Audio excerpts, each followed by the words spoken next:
पूर्व मंत्री और दिल्ली आप के संयोजक गोपाल राय ने बीजेपी पर जमकर निशाना साधा। उन्होंने कहा कि बीजेपी अभी तक मुख्यमंत्री के नाम का ऐलान नहीं कर पाई है, तो क्या बीजेपी कोई रहस्य छिपा रही है या फिर बीजेपी को बगावत का डर है। वहीं गोपाल राय ने सीएजी के मुद्दे पर भी अपनी बात रखी।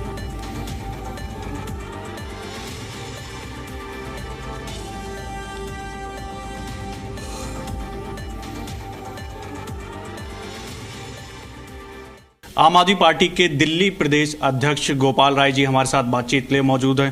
गोपाल जी, पूरी तैयारियां हो रही हैं बीजेपी की तरफ से, ऐतिहासिक शपथ ग्रहण की बात कही जा रही है रामलीला मैदान में। आप किस तरह से देखते हो? और क्योंकि लगातार आप सवाल उठा रहे थे कि कोई चेहरा नहीं है, 48 विधायक हैं, उनमें से कोई नहीं चुना जा रहा है, उनके पास कोई विजन नहीं है। अब बीजेपी पूरी तैयारी में जुट गई है, कल विधायक दल की भी बैठक है। देखिए, भारत के इतिहास में निश्चित रूप से एक नया इतिहास जुड़ रहा है। पहली बार हो रहा है कि किसी पार्टी को बहुमत मिला है, सरकार उसकी बननी है, लेकिन वो बाराती तो तैयार कर रही है, मंडप भी तैयार कर रही है, तारीख भी बता रही है, सब कुछ कर रही है, बस मुख्यमंत्री नहीं बता रही। ऐसी क्या रहस्यमयी बात है जिसको भाजपा छुपा रही है? या फिर इतना ज्यादा खींचतान है कि उनको डर लग रहा है कि बगावत ना हो जाए? ये काम पार्टियां करती हैं, नॉमिनेशन आखिरी दिन लिस्ट जारी करती हैं कि कल कोई नॉमिनेशन ना कर दे। वैसे ही भाजपा को डर लग रहा है, तैयारी शुरू हो गई रामलीला में। किसका जो है वो शपथ ग्रहण हो रहा है। अभी तक जो परंपरा रही है, देश के अलग अलग राज्यों में भाजपा की सरकारें बनी हैं, आज तक तो कभी ऐसा नहीं हुआ। दिल्ली के अंदर भी जो परंपरा रही है कि जो पार्टी बहुमत में आती है वो बैठक करती है, विधायक दल का नेता चुनती है, विधायक दल का नेता अपनी दावेदारी करता है, उसके साथ साथ अपने मंत्रिमंडल का नाम राज्यपाल को सौंपता है और उसके बाद वो राष्ट्रपति को भेजते हैं। वहां से परमिशन मिलने के बाद शपथ की तारीख तय होती है और शपथ होता है। लेकिन इस बार पूरी भारतीय जनता पार्टी ने 10 दिन में जो किया है, इससे लोगों के मन में सवाल पैदा हो रहा है। रामलीला मैदान का जिक्र होता है तो आम आदमी पार्टी का जिक्र जरूर होता है। अन्ना आंदोलन से जुड़ी हुई थी और वहीं से शुरुआत हुई थी। अब वहीं पर बीजेपी शपथ ग्रहण कर रही है, 27 बार जो है दिल्ली में राज करेगी। आप इसको किस तरह से देख रहे हैं? कोई मैसेज देना चाह रही है बीजेपी?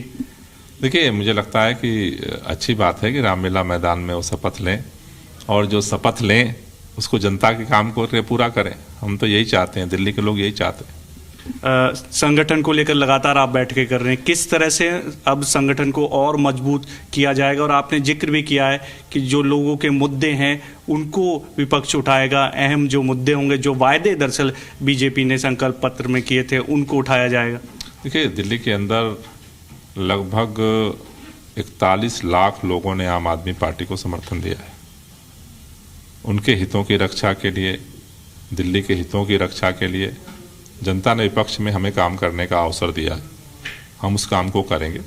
सदन के अंदर हमारा विधायक दल काम करेगा उनके हितों की रक्षा के लिए, और सड़क पे आम आदमी पार्टी का संगठन इसके लिए पूरी ताकत के साथ अपनी आवाज़ को बुलंद करेगा। क्योंकि आम आदमी पार्टी की अलग अलग विंग हैं, कई पूर्वांचल विंग ले लो या फिर महिलाओं के लिए अलग है। कौन से ऐसे प्रमुखता से मुद्दे अब विपक्ष के तौर पर आप उठाने वाले हैं जो मौजूदा सरकार को उनको याद दिलाया जाएगा?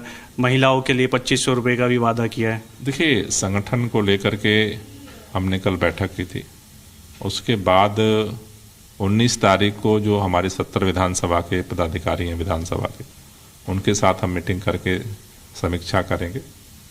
22 तारीख को हम सभी जो हमारे फ्रंटल संगठन है, महिला संगठन, युवा संगठन, ऑटो संगठन है, पूर्वांचल संगठन है, सभी संगठनों के साथ हम मीटिंग कर रहे हैं और जो भारतीय जनता पार्टी ने अलग अलग वादे किए हैं उनको लेकर के वो अपने आवाज़ को बुलंद करेंगे और दिल्ली के लोगों के हितों की रक्षा के लिए काम करेंगे। लगातार बीजेपी के नेता जिक्र कर रहे हैं कि कैग रिपोर्ट जैसे ही सत्र शुरू होगा तो सदन के पटल पर रखी जाएगी। जो आम आदमी पार्टी सरकार बच रही थी उसको सदन के अंदर लाने से। नहीं, जो रखना है सब रखें वो, लेकिन जो वादा किए हैं उसको उनको पूरा करना पड़ेगा।